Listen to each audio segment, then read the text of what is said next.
Hello friends, स्वागत आहे तुमचं आपल्या या यूट्यूब चॅनलवरती. मित्रांनो, चॅनलवर नवीन असाल तर चॅनलला सबस्क्राईब नक्की करा. पण दुसऱ्या बाजूने फोन अजूनही कोणी उचलत नव्हतं. आता तर ऋषभचा संयम तुटायला लागला होता. त्याने तिसऱ्यांदा कॉल करत स्वतःशी पुटपुटलं, जर यावेळी देखील फोन नाही उचलला ना तर जाऊ दे. आता मी अजिबात फोन करणार नाही. एक तर फोन नाही उचलत, वर त्या फोनवर लावलेलं भिकार गाणं वेगळंच. आजकालच्या मुलांना काय झालं आहे, कशाला काय कॉलर ट्यून लावतात. स्वतःच ऐकावं ना, बाकीच्यांना कशाला त्रास. फोन अजूनही सतत वाजतच होता. त्रासलेल्या आवाजात ऋषभ म्हणाला, अरे बापरे, आता तर मला पूर्ण गाणंच पाठ झालंय. आता तरी फोन उचलला. फोन कट होण्याच्या अगदी शेवटच्या क्षणी तो उचलला गेला. फोनवरून एका मुलीचा आवाज आला. हो, कोण आहात? आणि कोणता प्रचंड डोंगर कोसळलाय? किंवा जग संपतंय का? इतके फोन का केले? अरे, माझ्या बाळाची सुट्टी होणार आहे, तिला झोपू तरी द्या. सगळेच मिळून माझ्या खाण्यापिण्याच्या आणि झोपेच्या मागे लागलात. ऋषभ तर काही अपेक्षाच न ठेवता फोन ठेवणार होता, पण हा आवाज ऐकून तो एकदम थबकला. तिच्या बोलण्याने तो इतका दचकलाच की काही बोलायलाच विसरला. मुलीला तिकडूनच काहीच आवाज नाही ऐकू आला, म्हणून तिने पुन्हा विचारलं, अरे काही बोलणार का? की माझी झोप उडवून स्वतःच शांत झोपलात? काय सुंदर स्वप्न पाहत होते मी.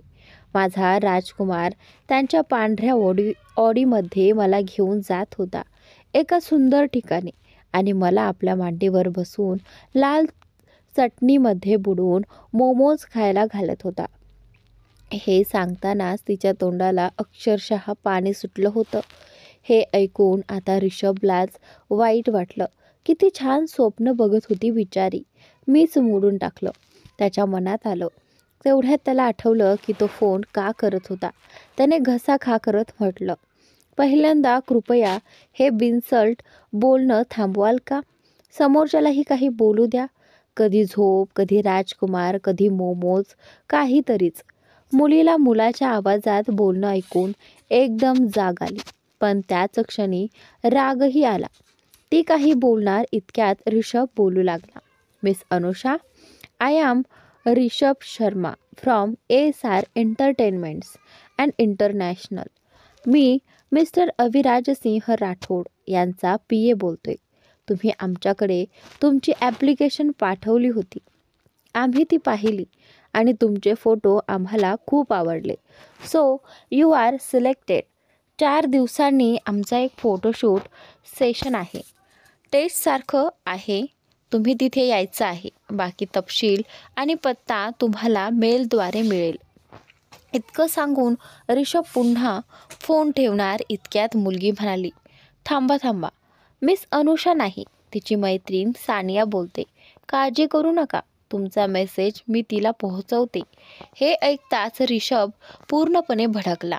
पहिली गोष्ट म्हणजे माझं नाव ऋषभ शर्मा आहे, आणि दुसरी गोष्ट, दुसऱ्यांचे फोन उचलून अशी बकवास करण्याची लाज वाटत नाही?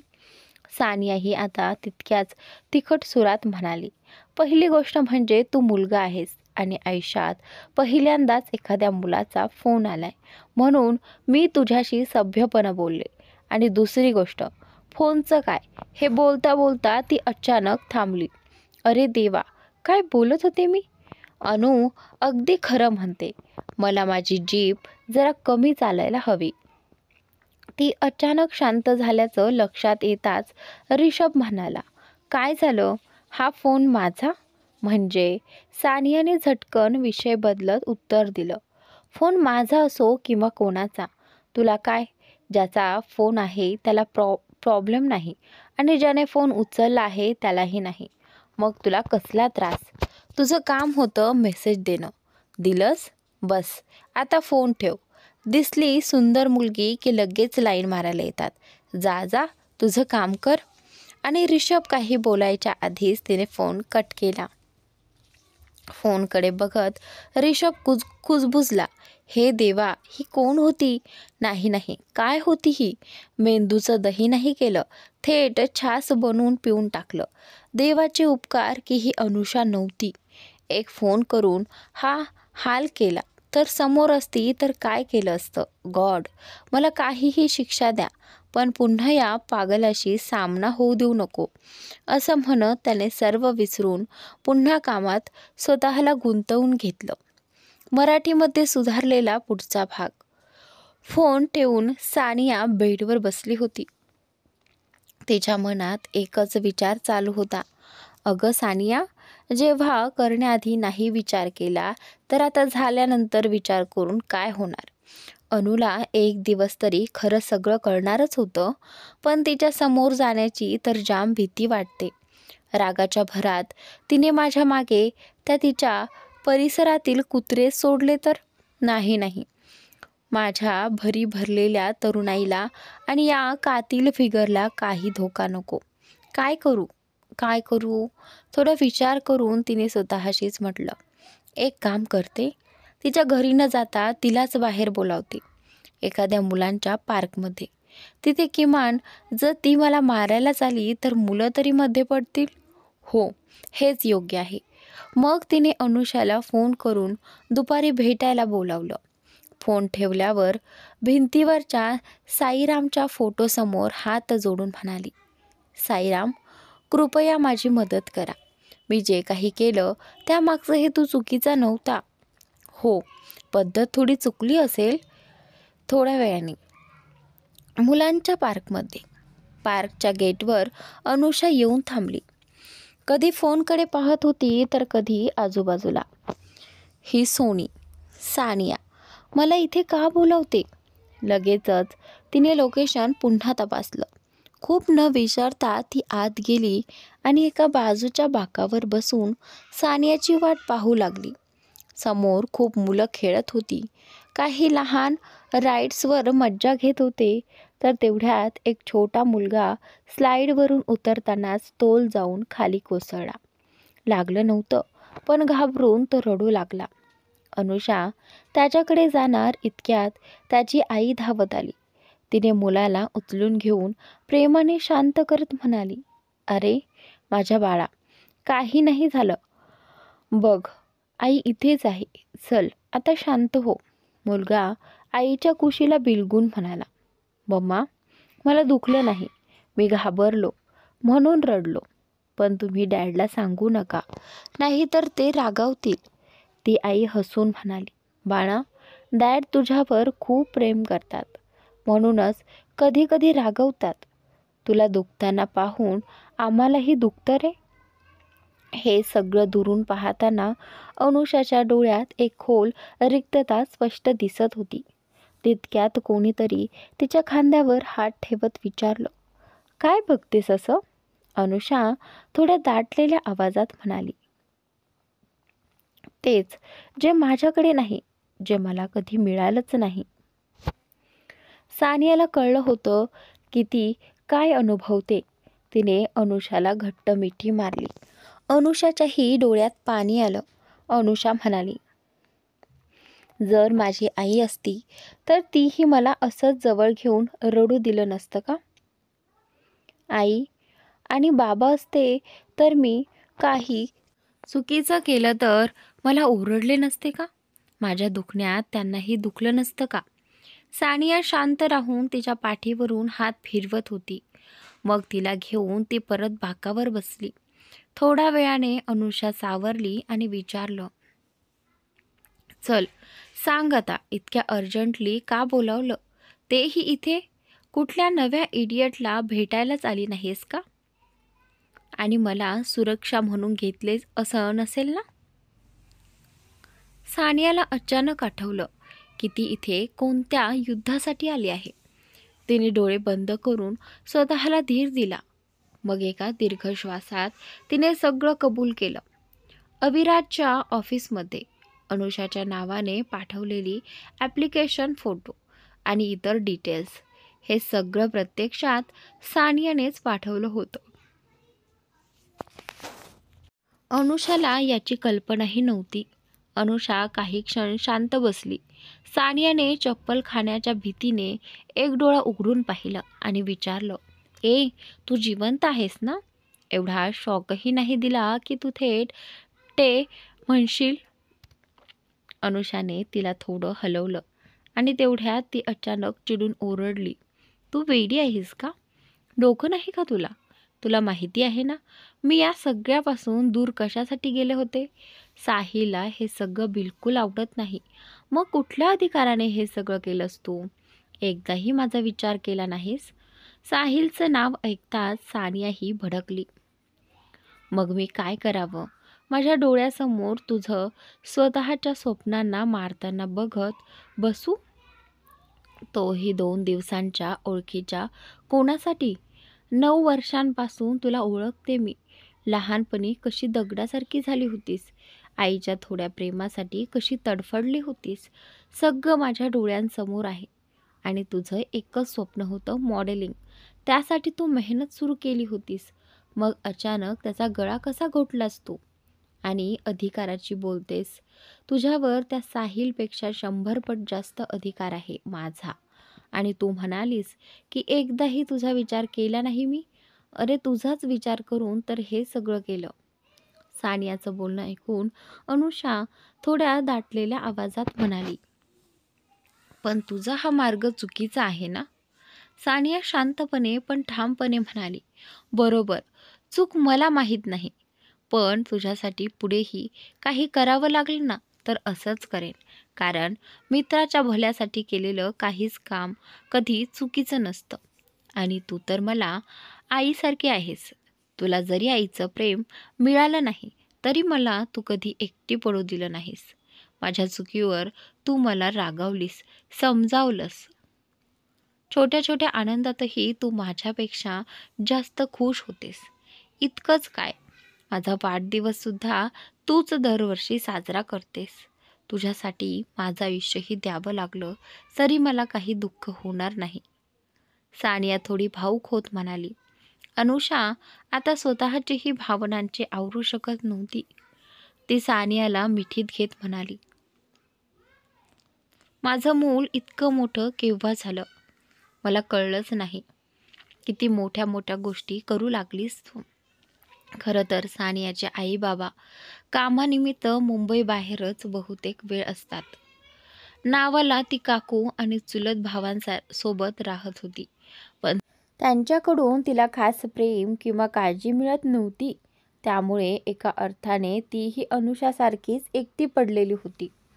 SR एंटरटेनमेंट्स एका मोठ्या मीटिंग रूममध्ये बरेच लोक शांतपणे बसले होते. कदाचित कोणाची तरी वाट पाहत. त्या टेबलाच्या हेड चेअरवर अविराज डोळे बंद करून शांत बसला होता. एक हात टेबलावर ठेवलेला आणि त्या हाताच्या बोटांनी तो हळूहळू टेबलवर टकटक करत होता. रूममध्ये खूपच शांतता होती, जणू मोठ्या वादळापूर्वीची शांतता. अचानक ती शांतता तुटली. कॉल हर, अविराजचा आदेशपूर्ण आवाज आला. त्याचे शब्द कानावर पडताच जवळ उभा असलेला ऋषभ म्हणाला, ओके बॉस. आणि त्याने फोन काढून तिला कॉल केला. पण फोन 4-5दा वाजूनही कट झाला. हे पाहून अविराज शांतपणे म्हणाला, try again and this time on speaker. दुसरीकडे एका आलिशान हॉटेलच्या रूममध्ये एखाद्या मुलीचे जोरकस श्वास, तिचे मौन संपूर्ण खोलीत घुमत होते. ती मुलगी तिच्यावर असलेल्या माणसाला म्हणाली, बेबी तुम्ही थकला असाल ना, तुम्ही बाजूला झोपा, मेहनत मी करते. तो माणूस खोडकर हसू करत बाजूला झाला. मुलगी त्याच्यावर चढली. त्याला स्वतःमध्ये घेत तिने पुन्हा हालचाल सुरू केली. मध्येच तो म्हणाला, तू खूप हुशार आहेस. लोकांना कसं खुश करायचं, कसं आपलं काम काढून घ्यायचं, तुला सगळं चांगलं कळतं. ती मुलगी उसासे टाकत म्हणाली, तुम्हाला सॅटिस्फाय ठेवण्यातच माझं भलं आहे. जितके तुम्ही खुश, माझी तितकी तरक्की. तिचा फोन सतत वाजत होता, पण फोन सायलेंट व्हायब्रेशनवर असल्याने तिला काही कळलंच नाही. ती मुलगी निशा होती. तीच निशा जिच्या हॉलिवूड प्रोड्युसरसोबतच्या संबंधामुळे अविराजच्या हातात तिच्या काळ्या कृत्यांचे पुरावे आले होते. त्याच निशाला ऋषभ फोन करत होता, कारण आज मीटिंगमध्ये खूप मोठ्या ज्वेलरी ब्रँडसोबत चर्चा होती आणि त्या ब्रँडचे फेसही निशाच होती. अविराजच्या ऑफिसमध्ये फोन पुन्हा न उचलल्याचं पाहून अविराजने थंड आवाजात आदेश दिला, remove her, replace her, I don't care. एक मुलीसाठी माझं काम थांबणार नाही. The meeting is over. हे बोलून तो उठला आणि बाहेर निघू गेला. रूममधले बाकी सर्व अजूनही थक्क होते, कारण ऑफिसमधल्या सर्वांना अविराज आणि निशाच्या रिलेशनची कल्पना होती. केबिनमध्ये जाऊन बसताच त्याच्या फोनवर कॉल आला. काय अपडेट आहे? अविराजने फोन उचलत विचारलं. समोरून उत्तर आलं, बॉस, मिस निशा अजूनही त्या हॉलिवूड प्रोड्युसर्ससहच आहेत. अविराजच्या चेहऱ्यावर कसलीही हलचल नव्हती. जणू त्याला आधीच माहिती होतं. आपल्या कामावर लक्ष ठेवा आणि अपडेट देत राहा, म्हणून त्याने फोन कट केला. तेवढ्यात ऋषभ केबिनमध्ये आला. बॉस, ज्वेलरी ब्रँडचे क्लायंट म्हणतायत की पुढे त्यांच्या डिझाईनचं एक्झिबिशन आहे. निशाला रिप्लेस केलं तर नवीन मॉडेल कुठून आणायची? आपल्या कंपनीतून देता येईल का एखादं मॉडेल? ऋषभ बरोबरीचं मॉडेल म्हणताच अविराजच्या डोळ्यांसमोर अचानकच अनुषाचा चेहरा झळकला. तो म्हणाला, बरोबरीचं नाही, तिच्यापेक्षा कितीतरी चांगलं मॉडेल माझ्याकडे आहे. त्यांना सांग, ट्रेनिंग संपताच नवीन मॉडेल आपण देऊ. ऋषभला कळेना अविराज कोणाबद्दल बोलतोय. तो निघू लागला तितक्यात अविराजने विचारलं, त्या मुलीचं काय? कॉल केला होता ना? फोटोशूटसाठी येते ना ती? ऋषभ म्हणाला, हो बॉस, मी कॉल केला होता. सगळी डिटेल्सही मेल केल्यात. त्याला अचानक सानियाशी झालेली त्यांची गंमत आठवली. तो थोडा चिडला, पण लगेच हसून आवरता मनात म्हणाला, पागल आहे ही सुद्धा. तेवढ्यात अविराज पुन्हा म्हणाला, त्या मुलीची माहिती काढा. कुठे जाते, काय करते, सर्व काही. कुठल्या मुलीची बॉस? ऋषभने विचारलं. अविराजने चावूनच म्हटलं, अनुषा. आणखी कोण? ऋषभच्या भल्यासाठी त्याने लगेच ओके बॉस म्हणत तिथून काढता पाय घेतला. दुसरीकडे सायंकाळचे 6 वाजले. अनुषा घरी आपल्या रूमच्या बाल्कनीत बसून स्कूलच्या ग्रुपवर चॅट करत होती. परवा कॉलेज कसं, कोणासोबत आणि कधी जायचं यावर चर्चा चालू होती, कारण 2 दिवसांनी त्यांचं कॉलेज सुरू होणार होतं. कॉलेजचा पहिला दिवस सुरू होणार होता. सगळे जवळचे मित्र एकाच कॉलेजमध्ये दाखल झाले होते आणि ग्रुपमध्ये सतत मेसेजचा पाऊस पडत होता. शुभम, जो अनुषाला खूप दिवसांपासून आवडत होता, ग्रुपमध्ये लिहितो, अनुषा, तू कोणत्या रंगाची ड्रेस घालणार आहेस? हे ऐकताच सानियाचा पारा चढला, कारण शुभमने कधी काळी अनुषापर्यंत पोहोचण्यासाठी आधी सानियालाच खोटं प्रपोज केलं होतं. जेव्हा सानिया थोडी सिरियस झाली तेव्हा त्याने सगळं उघड करून ब्रेकअप केलं होतं. सानिया लगेच चिडून लिहिते, का रे, तिच्या ड्रेसची मॅचिंग चड्डी घालून यायचं आहे का तुला? सानियाचा मेसेज वाचताच सगळेजण हसण्याच्या इमोजी पाठवू लागले. अनुषालाही कळलं की आता दोघांची भांडणं सुरू होतील, म्हणून तिने लगेच मेसेज टाकला, ओके ओके, बस करा दोघे. आणि सोनी, तू का त्याच्या या सडलेल्या तोंडाला प्रत्युत्तर देतेस? शेवटी स्वतःचं तोंड खराब होतं. आणि शुभम, तू काय विचारतोस? मी काहीही घालेन, नाहीतर कपडेच न घालता येईन, काय करशील मग? सानिया आणि अनुषा दोघीही एकमेकींसाठी सख्या बहिणींहून जास्त जीवापाड होत्या. सानियाला जेव्हा शुभमची सगळी हरकत समजली होती तेव्हापासूनच तिला त्याचं नावही ऐकवत नव्हतं. कधी कधी तिचे मूड स्विंग येत असत आणि ते सगळे अनुषावरच निघत. हसत हसत दोघी एका मित्राची दुलाईट करून टाकत, फक्त मन हलकं करण्यासाठी. अनुषाच्या चिडचिडीत तोंडून जे निघालं ते तिलाही कळलं नव्हतं. आणि ग्रुपमध्ये अजून एक जण होता, साहिल. तो आतापर्यंत सगळ्यांची बकवास शांतपणे वाचत होता, पण अनुषाच्या बिना कपड्यांच्या कमेंटमुळे त्याचा पारा ताबडतोब वाढला. ग्रुपमध्ये त्याचा मेसेज आला, बोलताना विचार करून बोलावं, काहीही बकवल्याने स्मार्टपणा दाखवत नाही. साहिलचं नाव पाहताच अनुषाचे अक्षरशः धाबदंडाणलं. तिला तेव्हा कळलं की फ्लोमध्ये ती काय बोलून गेली. घाबरून तिने साहिलला पर्सनल मेसेज केला, अरे गुस्सा का होतोस? तोंडातून असंच निघून गेलं. I didn't say anything intentionally. साहिलने मेसेजवरून रीड केला, पण उत्तर दिलंच नाही. ते पाहून सानियाने ग्रुपमध्ये पुन्हा वातावरण हलकं करत मेसेज केला, अरे शुभम, या मुलाचं काही नाही. याने तोंड उघडलं की सगळा माहोल खराब. अजून उलटपालट बोललंस तर पुन्हा तुझ्याशी रिलेशनमध्ये येईन मी, आणि यावेळी पंतीसारखीच टॉक्सिक सख्खी गर्लफ्रेंड बनेन. मग बघू कसा तकतोयस. पुन्हा सगळे ग्रुपमध्ये हसणं टिंगल सुरू झाली. दुसरीकडे प्रत्येक गोष्ट शांतपणे पाहणारा अविराज आपल्या कारमध्ये बसून लॅपटॉपवर काम करत होता.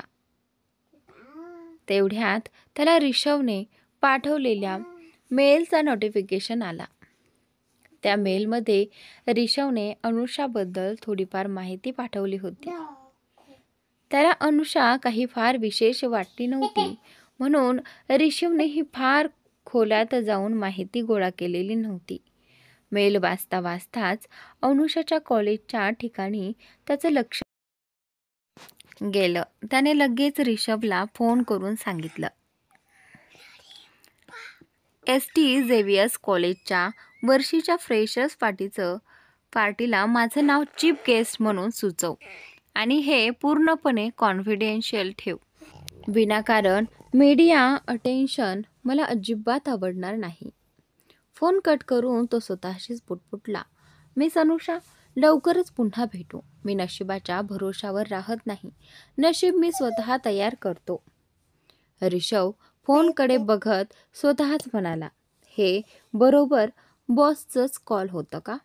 इतकी वर्ष कॉलेजवाले स्वतः आमंत्रण पाठवतात तेव्हा कधी जात नाहीत, आणि आज तर स्वतःच नाव सुचवायला सांगत आहेत. 2 दिवसांनी आजपासून कॉलेज सुरू होत होतं. अनुषा सकाळपासूनच खूप उत्साहित सतत एका मागोमाग एक ड्रेस घालून आरशात स्वतःला पाहत होती. कधी तीच ड्रेस परफेक्ट वाटे, अनेक क्षणातच तिला पुन्हा वाटे, नाही हे काही ठीक नाही, दुसरा ट्राय करते.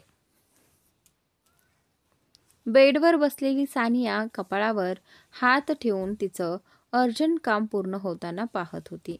म्हणजे अनुषाची सतत बदलणारी ड्रेस ट्रायल. ती न्यूला तिचा लाडका पाळीव कुत्रा घरात सोडून आली होती, कारण अनुषाने सकाळी 7 वाजता अतिशय तातडीचं काम आहे म्हणून बोलावलं होतं. अनुषाने अंगावरचा ड्रेस काढून दुसरा ड्रेस घातला आणि पहिल्या ड्रेसला दरवाजाकडे फेकून दिलं. नंतर आरशासमोर उभी राहून ती स्वतःकडे पाहू लागली. तेवढ्यात दरवाजा उघडून पुष्पाजी आत आल्या आणि त्यांचं स्वागत अगदी विचित्र पद्धतीने झालं. अनुषाने फेकलेला ड्रेस सरळ त्यांच्या चेहऱ्यावर येऊन पडला. अचानक चेहऱ्यावर काळोख आल्यासारखं झाल्याने त्या ओरडल्या, अगं, इतका अंधार कशाला केलाय तू रूममध्ये, आणि तुम्ही दोघी अंधारात नेमकं काय करताय? त्यावर सानिया म्हणाली, नानू, रूममध्ये लाईट आहे. तो ड्रेस जो अनुषाने फेकला आणि तुमच्या डोक्यावर जाऊन बसला आहे ना, तो जरा बाजूला करा, मग सगळं नीट दिसेल. पुष्पाजींनी चेहऱ्यावरचा ड्रेस काढला आणि खोलीची अवस्था पाहून त्यांच्या पायाखालची जमीनच सरकली. संपूर्ण रूममध्ये कपड्यांचा अक्षरशः डोंगर पसरलेला. त्या गोंधळाच्या मधोमध एका बाजूला अनुषा आरशासमोर उभी, तर दुसऱ्या बाजूला सानिया बेडवर तिच्याच कपड्यांमध्ये अर्धी गाडलेली पडली होती. हे पाहून पुष्पाजी चिडून म्हणाल्या, "हे काय आहे? कोणतं वादळ आलं इथे? आणि तेही आमच्या घरात आणि तुझ्याच खोलीत." त्यावर अनुषा त्रासून म्हणाली, "अहो नानू, शांत ना. कायमच पावसासारखं कोसळू नका. आधीच मला काहीच सापडत नाहीये घालायला." हे ऐकून पुष्पाजी तिरकसपणे म्हणाल्या, "सापडणार कसं? तुझ्या आईनं सगळं घर कपड्यांनी भरून टाकलंय. तू काही मागण्याआधीच ती आणून ठेवते. येताना तर वाटतं जणू सगळ्या शहराचे कपडे घेऊनच आलीये. आमच्या काळात आम्हाला मोजकेच कपडे असायचे, म्हणून रोज काय घालू या युद्धातून जाण्याची गरज नव्हती. आणि वर तिनं हिला सकाळी सकाळी वेगळीच बोलावलंय." त्यांच्या बोलवण्यावर अनुषाचे हात अचानक थांबले.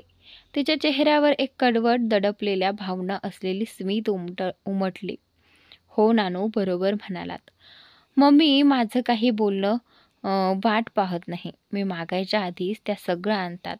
पण याच धावपळीत एक गोष्ट विसरतात. त्यांच्या मुलीला खरंच काय हवं आहे ते विचारायलाच विसरतात."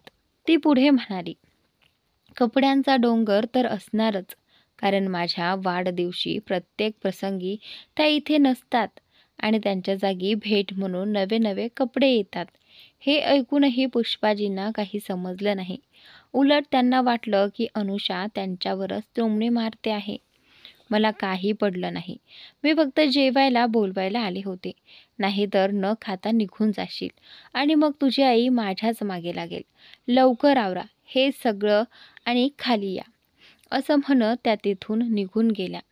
पुष्पाजींना अर्थ उमगला नसला तरी सानियाला मात्र अनुषाच्या बोलण्यातले सगळे अर्थ स्पष्टपणे जाणवत होते.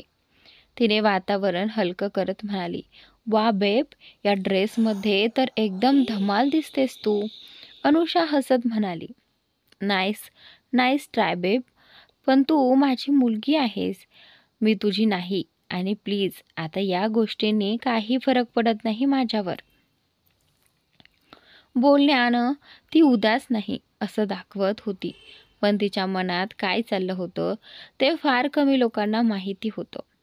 सानिया बेडवरून उडी मारून मागून तिच्या पाठीवर बेतालासारखी लटकली. अनुषाच्या चेहऱ्यावर नकळत एक हलकीशी हसू उमटली. तिला मिठी मारून आरशात तिचं हसणं पाहत सानिया मनात म्हणाली, "किती छान दिसते हे हसू तुझ्यावर. साईराम, प्लीज कोणीतरी असा माणूस हिच्या आयुष्यात पाठवा जो हिच्या आनंदाची कारण बनेल आणि हे मौल्यवान हसू कधीही पुसू देणार नाही. आधीच सगळेजण दुःखच देतात आणि ही पागल तरी का त्या मेंढकासारख्या दिसणाऱ्या साहिलच्या मागे लागलीये, कोण जाणे." अनुषाने आरशातून सानियाचे बदलणारे चेहरे पाहिले आणि तिला हलकसं चापट मारत म्हणाली, "ओय, काय विचारात गढून गेलीस? परत काय चाललंय तुझ्या डोक्यात?" आणि उत्तर माझ्या मागून, की "अख्खा दिवस बेताली बनून लटकून राहणार आहेस का?" "बेताली? हा कोणता प्रकार?" सानिया गोंधळून म्हणाली. अनुषा खळखळून हसली. "अगं, बेतालचा फिमेल व्हर्जन." सानियाने चिडून नाटक करत म्हणाली, "हा हा, फारच विनोदी. चला आता, नाहीतर कॉलेजमध्ये तुला न पाहून तुझा साहिल बेशुद्धच पडेल." असं म्हणत तिनं कुरूपसा चेहरा केला. अनुषाने तिच्या डोक्यावर हलकासा धप्पा दिला. "काय प्रॉब्लेम आहे तुझा त्याच्याशी? नेहमी त्याचं नाव काढतेस. चल आता, फर्स्ट डे आहे कॉलेजचा, उशीर नको." दोघी खोलीतून बाहेर आल्या. डायनिंग टेबलवरून एक एक सफरचंद आणि टिफिन घेतला आणि बाहेर धावत निघाल्या. मागून पुष्पाजी ओरडत राहिल्या, "अगं, पोटभर काहीतरी खाऊन तरी जा." दोघीही घराबाहेर आल्या तेव्हा अनुषा सानियाला म्हणाली, "ए सोनी, तू आधी तुझी स्कूटी घेऊन नाक्यापर्यंत जा, मी लगेच येते. अगं बोलून ती सानियाचं काही ऐकलंही नाही आणि थेट घराच्या मागच्या गॅरेजकडे निघून गेली. सानियानेही एक सुस्कारा टाकत कमाल आहे याचीही असं पुटपुटलं आणि स्वतःची स्कूटी स्टार्ट करून नाक्यापर्यंत पोहोचली. ती तिथे उभी राहून अनुषाची वाट बघत होती. तेवढ्यातच तिच्या समोर एक बाईक येऊन थांबली. बाईकवर बसलेल्या पाहताच सानियाचा पारा एकदम चढला. ती तडफडून म्हणाली, ओ गॉड, कॉलेजच्या पहिल्या दिवशीच काळ्या म्हशीने रस्ता अडवला, तेही बाईक सकट. साहिलने तिचा अपमान ऐकून चेहऱ्यावर राग आणत म्हटलं, अरे पहा तर जरा, कोण कोणाला म्हैस म्हणतंय. स्वतः चालती बोलती बेबी एलिफंट दिसते. आणि आज कॉलेजचा पहिला दिवस माझाही आहे, त्यामुळे मी तुझ्याशी भांडून माझा दिवस आणि मूड दोन्ही बिघडवणार नाही. मी तर इथे अनुला घेऊन जायला आलोय. सानिया कुठे मागे राहणारी होती. लगेच प्रत्युत्तर दिलं, अच्छा, आधी चेहरा तरी बघण्यालायक असायला हवा, तेव्हाच ना तो खराब करण्याची वेळ येईल. आणि दुसरी गोष्ट, अनु तुझ्यासोबत नाही जाणार, माझ्यासोबतच जाणार आहे.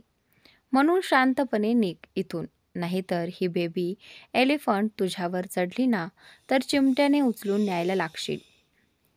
आणि मग दोघांमध्ये सुरू झालेली युद्ध. अनु माझ्यासोबत जाणार नाही, अनु माझ्यासोबत जाणार. तेवढ्या तिथे अनुषा आली. दोघांना मोहल्ल्यातल्या काकूंप्रमाणे भांडताना पाहून तिने कपाळावर हात मारला. ती दोघांच्या मध्ये उभी राहून म्हणाली, एक कमीनो, थांबा जरा. माझी मोहल्ल्यातली इज्जत पाण्यात घालायची शपथ घेतली आहे का तुम्ही?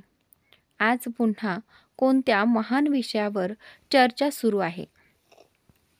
आणि त्यानंतर दोघेही एकदम ओरडले, अनु, याला सांग तू माझ्यासोबत जाणार आहेस. हे बोलताच दोघेही एकमेकांकडे बघायला लागले, जणू काही आता यावरूनही भांडतील. अनुषाने लगेच दोघांना थांबवत म्हटलं, ओके बस, तुम्ही दोघे परत सुरू होण्याआधीच सांगते, मी तुमच्यापैकी कोणाच्याही सोबत जाणार नाही. हे ऐकून दोघांनी तिच्या मागे पाहिलं. तिची स्वतःची बाईक उभी होती, म्हणजे ती स्वतःच जाणार होती हे स्पष्टच होतं. त्यांचा अंदाज बरोबर ठरवत अनुषा म्हणाली, हो, अगदी बरोबर ओळखलत, मी माझ्या बाईकवरूनच जाणार. मला आधीच वाटत होतं की तुम्ही दोघे अशीच भांडणार. आणि खरं सांगू का, काल रात्रीच ठरवलं होतं, कॉलेजच्या पहिल्या दिवशी तर मी माझ्या बाईकवरच एंट्री मारणार. हे बोलून ती खुशीत स्मित करू लागली. पण साहिल आणि सानिया तिला पाहतच राहिले, जणू दोघेही म्हणत होते, ही आधी सांगितलं असतंच तर. उगीच आम्ही पागल कुत्र्यांसारखे भांडलो. सानियाने अनुषाकडे रोखून पाहत म्हटलं, तर आधी सांगितलंच असतं तर मी ही माझी बाईक घेऊन आले असते. अनुषा आणि साहिल दोघांच्या हशाने वातावरण भरून गेलं. दोघांनी एकदम म्हटलं, तू बाईक घेऊन आली असतीस खरंच. आणि पुन्हा एकमेकांकडे पाहून हसू लागले. अनुषा थोडं हसून म्हणाली, बहिणे, तू स्कूटी ही कसं बसं सांभाळतेस आणि बाईकवर तर तुझे नन्हे मुन्ने पाय पोहोचतच नाहीत. कशाला उगाच तुझ्या या किलर हुसनाला त्रास देतेस. सानियाची उंची कमी असल्यामुळे बाईक चालवताना तिला बरीच अडचण यायची. पण अनुषाने बाईक घेतली तेव्हा सानिया कुठे शांत बसणार होती. तिने ही बाईक घेतलीच. तिने किती स्वप्न बघितली होती. अनुषासोबत लॉंग ड्राईव्ह, व्लॉगिंग, राईड्स, पण काही शक्य झालं नव्हतं. आणि जेव्हा ग्रुप बाईक राईडला जायचा तेव्हा सानिया कायम अनुषाच्या मागे बसून झोपतच जायची. अनुषाने दोघांना चालूया म्हणून सांगितलं आणि स्वतःच्या बाईकवर जाऊन बसली. तेवढ्यात सानियाने साहिलला चिडवायचा नादच केला. तिची स्कूटी नाक्यावर येणाऱ्या पिंटूला देत ती म्हणाली, ए पिंटू, ही स्कूटी घे आणि अनुषा दीदींच्या घरी लावून ठेव. तुझी ट्रीट आज संध्याकाळी देते. आणि धडधडत अनुषाच्या बाईकवर जाऊन तिच्या मागे बसली. तिच्या कमरेभोवती हात ठेवत ती म्हणाली, चल आता उशीर होत नाहीये का? अनुषा आणि साहिल दोघेही तिच्या या कृत्यावर अवाक झाले. दोघांनीही हो म्हणत मान हलवली आणि स्वतःच्या बाईक सुरू करून आपापल्या गुंतव्याकडे निघाले. SR entertainments. अविराजचे केबिन. अविराज काही फाईल्स वाचत होता. तेवढ्यात रिषभ केबिनमध्ये आला आणि म्हणाला, बॉस, कॉलेज ऑथॉरिटीशी बोलून झाली आहेत. ते खूपच खुश आहेत की आपण यावेळी स्वतः त्यांच्या कॉलेजमध्ये येणार आहात. अविराज सरळ विचारतो, फ्रेशर्स पार्टी कधी आहे? रिषभ थोडा अडखळत म्हणाला, बॉस, पुढच्या महिन्यात. अविराज ताबडतोब म्हणाला, ती पुढच्या महिन्यात नाही, उद्याच आहे. हे ऐकताच रिषभला नीट समजले की बॉसला नक्की काय म्हणायचं आहे. तो काही बोलणार इतक्यात अविराजने त्याला मध्येच थांबवत कठोर आवाजात सांगितलं, सो व्हॉट? मला सांगू नकोस की हे तू करू शकत नाहीस. विसरलास का तू कोण आहेस? SRचा PA. हे छोटं सुद्धा जमलं नाही तर लोकांना काय तोंड दाखवशील? अविराजच्या स्वरातूनच त्याची गंभीरता जाणवत होती. रिषभने हळूच मान हलवली आणि म्हणाला, फ्रेशर्स पार्टी उद्याच होईल. हे सांगून तो केबिनच्या बाहेर निघून गेला. रिषभ बाहेर गेल्यावर अविराज आपल्या खुर्चीला टेकून एक दीर्घ श्वास घेत म्हणाला, 1 महिना तर खूप लांब आहे. आता तर 1 दिवसही वाट पाहवत नाही. खूप लवकर तू माझ्यासमोर असशील. आणि मग? बाकी वाक्य तो अपूर्ण सोडून हलकसं टेढं स्मित करत बसला. ST Xavier college. कॉलेजमध्ये सर्वजण आपापल्या कामात गुंतलेले होते. तेवढ्यात कॉलेजच्या गेटमधून साहिल आपल्या स्पोर्ट्स बाईकवरून आत शिरला. काही मुली तर त्याला पाहून अक्षरशः बेशुद्ध पडाव्यात अशा अवस्थेत होत्या. ब्लॅक जीन्स, व्हाईट टी-शर्ट वर लेदर जॅकेट, डोळ्यांवर सनग्लासेस, थोडेसे मॅसी पण जेलीने सेट केलेले केस.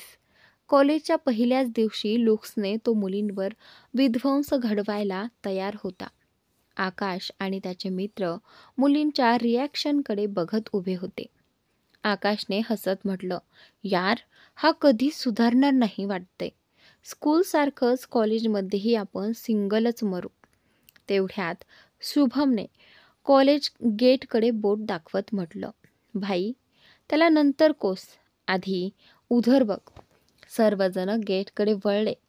ग्रीन आणि ब्लॅक कावासाकी निंजा करून एक मुलगी कॉलेजमध्ये प्रवेश करत होती. हेल्मेटमुळे चेहरा दिसत नव्हता, पण तिची बाईक पाहून तिचे मित्र लगेच ओळखून गेले की ती कोण आहे. बाईक पार्क करून ती हेल्मेट काढते. लांब नैसर्गिक स्ट्रेट केस वाऱ्यात उडू लागतात. मुलं तर त्या क्षणीच अर्धी मेल्यासारखी झाली. Pink jeans, black floral crop top, डोळ्यांवर गॉगल्स, ओठांवर सॉफ्ट पिंक लिपस्टिक, कानात छोटे स्टोन इयरिंग्स, खुल्या सरळ केसांसह अनुषा अक्षरशः धुमाकूळ घालायला तयार होती. लडके तर आपले काम सोडून तिच्याकडेच पाहत होते. शुभमचे तोंड उघडेच राहिले होते. ते पाहून आकाशने त्याच्या हनुवटीला हात लावून म्हटलं, अंकल, किमान तोंड तरी बंद करा. तेवढ्यात शुभमच्या तोंडून निघाले, काय कहर काढते यार, दॅट्स माय गर्ल. त्यानंतर आकाशने त्याला लगेच झापलं, अरे हळू बोल, साहिलने ऐकलं ना तर तुलाच गर्ल बनवेल. मानत नसेल रिलेशन, पण त्याची पॉझिटिव्हनेस तर माहीतच आहे ना तुला. अनुषा, साहिल, सानिया. अनुषा सर्वांना दुर्लक्ष करून सीधे साहिलकडे गेली. साहिलने तिला एकटी पाहून विचारलं, तू एकटी? तो बेबी एलिफंट कुठे? रस्त्यात पडली का? आणि तू माझ्यासोबतच होतीस ना, मग उशीर कसा झाला? साहिलच्या नॉनस्टॉप प्रश्नावर अनुषा चिडून म्हणाली, 1 मिनिट, एकदम चूप, बोलू दे मला. आणि सानियाचं तर तुला माहिती आहे, मोमोज दिसले की बाईकवरून उडीच मारते, येत असेल मागून. तेवढ्यात मागून सानिया चालत येताना दिसली. दोन्ही हातात चॉकलेट्स आणि गळ्यात लेसच्या खूप साऱ्या चेन. सगळे तिच्याकडे पाहून हसत होते. पण सानिया म्हणजे सानिया. कोणाकडे लक्ष न देता ती सीधे अनुजवळ आली. अनुषा हसत म्हणाली, हे सगळं काय आहे सोनी? सानिया आत्मविश्वासाने म्हणाली, अगं, नवीन कॉलेज आहे, नवीन जागा आहे, कळत नाही ना टीचर्स कसे असतील. कदाचित पहिल्याच दिवशी बोरही करतील, म्हणून टाइमपाससाठी. तिचे वाक्य मध्येच तोडत साहिल म्हणाला, टीचर नाही, लेक्चरर म्हणतात. आपण आता स्कूलमध्ये नाही, कॉलेजमध्ये आहोत. सानिया हाताने दुर्लक्ष करत म्हणाली, हां, दोघांचं काम एकच, वाचवणं किंवा बोर करणं. तू मला ज्ञान देऊ नकोस, तुझ्याकडे स्वतःकडेच खूप कमी आहे. अनुषा आता कंटाळी होती. तिने दोघांच्या हाताला ओढत म्हणाली, नॉट अगेन गाईज. बस आता एक क्लासला. थोड्या वेळाने. सगळे आपापला क्लास करत होते. तेवढ्यात एक पिऊन लेक्चरकडे आला आणि काहीतरी सांगितले. ते ऐकून लेक्चरर क्षणभर आश्चर्यचकित झाला. मग स्वतःला सावरून पिऊला जायला सांगितलं. आणि मग त्याने विद्यार्थ्यांकडे वळून क्लासरूमच्या पुढच्या बाजूला उभं राहून प्राध्यापक विद्यार्थ्यांकडे पाहत म्हणाले, अटेन्शन प्लीज. स्टुडंट्स, या वर्षीच्या फ्रेशर्स पार्टीबद्दल एक अत्यंत महत्त्वाची घोषणा आहे. फ्रेशर्स पार्टीचं नाव ऐकताच सगळे विद्यार्थी एकदम उत्साहित झाले आणि क्लासमध्येच जोरदार हुटिंग सुरू झाली. प्राध्यापकांनी त्यांना शांत करत पुढे सांगितले, जरा थांबा. मला माहीत आहे की तुम्ही सर्वजण खूप एक्सायटेड आहात, पण तुम्हाला एक गोष्ट सांगतो. फ्रेशर्स पार्टी यावेळेस मागच्या वर्षांसारखी नंतर नाही, तर आज संध्याकाळीच ठेवली आहे. त्यामुळे प्रिपरेशनसाठी वेळ फारसा नाही. म्हणूनच आजच्या सर्व क्लासेस इथेच संपल्या. आता सगळेजण घरी जा आणि आपण पुन्हा संध्याकाळी पार्टीत भेटू. हे सांगून प्राध्यापक क्लासमधून बाहेर गेले. अचानक आजच पार्टी आहे हे ऐकून थोडा धक्का बसला होता, पण एक्साइटमेंट इतकी होती की कुणीही त्या धक्क्याकडे जास्त लक्ष दिले नाही. थोड्या गप्पा गोष्टी झाल्या आणि मग सगळे आपापल्या घरी निघून गेले. दुसरीकडे अविराजच्या बंगल्यात अविराज आरशासमोर 2 टॅक्सिडो हातात धरून उभा होता. काळा की निळा यात तो कोणता घालावा याबद्दलच तो गोंधळलेला होता. स्वतःकडे बघतच तो मनात म्हणाला, ब्लॅक की हा ब्ल्यू. थोडा विचार करून शेवटी त्याने एक निवडला आणि तो घेऊन तो ड्रेसच्या क्लोजेटकडे गेला. आज कदाचित पहिल्यांदाच तो स्वतःच्या पोषाखाबद्दल इतका कन्फ्युज्ड झाला होता. त्याला अशा अवस्थेत कोणी पाहिलं असतं तर नक्कीच त्याच्यावर हसूनच दिलं असतं. उद्यासारखंच अनुषा देखील. अनुषाही नेमक्या त्याच अवस्थेत होती. कोणती ड्रेस घालावी हाच मोठा प्रश्न. कपड्यांकडे पाहत असताना तिची नजर एका सुंदर ड्रेसवर थांबली. ती हसली. तिने ड्रेस उचलला आणि थेट वॉशरूमकडे शिरली. संध्याकाळी 6 वाजता अनुषाच्या घराबाहेर साहिल रोजप्रमाणे तिची वाट बघत उभा होता. फरक एवढाच होता, आज तो बाईक घेऊन आलेला नव्हता, तर कार घेऊन आला होता. शेवटी फ्रेशर्स पार्टी होती, इम्प्रेशनही जमायला हवं ना. तो वाटच पाहत होता. तेवढ्या त्याच्या कानावर हिल्सची टकटक ऐकू आली. त्याने त्या दिशेला पाहिलं आणि पाहतच राहिला. समोर Anusha black off shoulder shimmery party dress घालून चालत येत होती. पुढील बाजूला ड्रेस तिच्या थायपर्यंत येत होता, त्यामुळे तिच्या लांब सुंदर आणि गोऱ्या पायांची लय भारी झलक मिळत होती. तर मागच्या बाजूने ड्रेस जमीन स्पर्शी होता. त्या कॉम्बिनेशनमुळे तिच्या सौंदर्यात अक्षरशः भर पडत होती. तिने केस साईड पार्ट केले होते. एकीकडे हलकी कर्ल्स वरती छोटं काळं हेअर क्लिप, बाकी केस मोकळे. ओठांवर dark red lipstick, smoky eyes, पायात ब्लॅक पेन्सिल हिल्स. एकंदरीत तिच्या लुक्सने कोणाचाही श्वास अडकावा असाच अवतार. अनुषा जवळ येईपर्यंत साहिल फक्त तोंड उघडं ठेवून तिला पाहतच राहिला. तिच्या चेहऱ्याजवळ येऊन तिने त्याला खांद्याला हलकं हलवलं तेव्हा तो भानावर आला. तो गंभीर चेहऱ्याने म्हणाला, चल घरात परत जा, तू अशा कपड्यांमध्ये कुठेही जाणार नाहीस. तिच्या चेहऱ्यावर गोंधळ उमटला. का, मी वाईट दिसते? काही प्रॉब्लेम आहे का? त्यानंतर वाईट? अरे तुला कळतंय का, आज तू काय कहर केला आहेस? ज्याने तुला पाहिलं ना त्याची आज तर वाटच लागली. किंवा तर तो तुझ्या लुक्समुळे मरून जाईल, नाहीतर माझ्या हातून.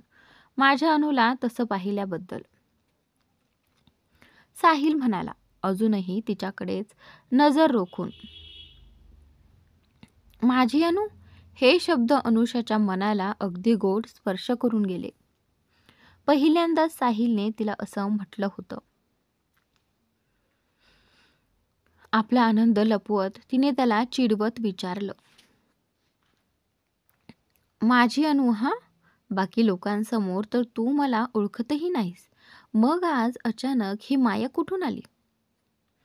साहिल शांतपणे म्हणाला, कारण आज मला कळलं की माझी गर्लफ्रेंड किती हॉट आणि अट्रॅक्टिव्ह आहे.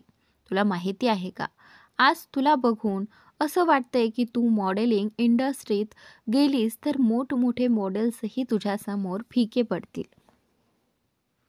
नंतर थोडं थांबून तो पुढे म्हणाला, पण तुला माहिती आहे ना, मला हे सगळं बिलकुल आवडत नाही. पहिलं वाक्य अनुषाला खूप आवडलं होतं, पण शेवटचं वाक्य ऐकून तिचं मन थोडं दुखावलं.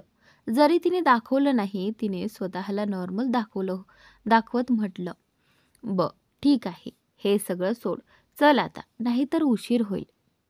तर मित्रांनो, आजचा भाग इथे संपलेला आहे आणि पुढील भाग खूप इंटरेस्टिंग आहे, तर नक्की पहा आणि आपल्या यूट्यूब चॅनलला सबस्क्राईब नक्की करा.